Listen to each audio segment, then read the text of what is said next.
Ngayon mga guys, dumating na yung aking mini fan. High-speed pocket fan. O yan mga guys. Na binili ko dito sa TikTok. Ayan, sale to na yun mga guys. Pwede nyo itong pang regalo sa inyong mga anak, mga mamsi dyan. Ang tahanan, ang lakas kaya. Alam nyo, may mini fan kasi ako na nabili ko. Mahina siya, mahit na, naka 100 na. Nung nakita ko to sa mga friend ko na ginagamit nila ito, napapower door talaga ako. Lalo na SIM ngayon.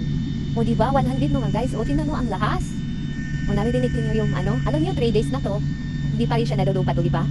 Kaya legit siya mga guys, kaya pwede niyo tong, ito yung pangregalo niyo sa mga estudyante niyo na nag-aaral, lalo na sa mga crowded na room. At hindi sila maabutan ng hangin ng electric fan na nasa room nila.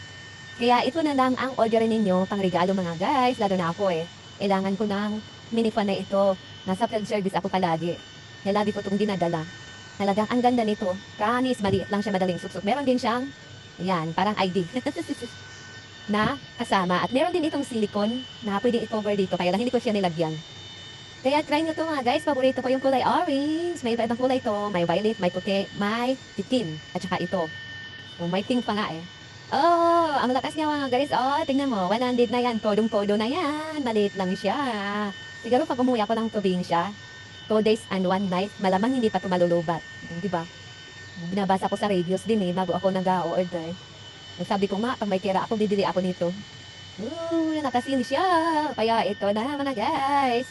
Kung gusto niyo itong maagin mga guys, click the link. Click the yellow basket dyan sa baba. Habang nakasil paspos siya ngayon mga guys. Pwede kayo makapamili ng iba't ibang gay na gustuin nyo. Regalo nyo sa mga anak nyo.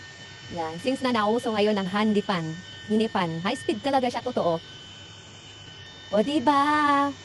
Kaya buy na kayo habang nakasimpa. Thanks for watching me, guys.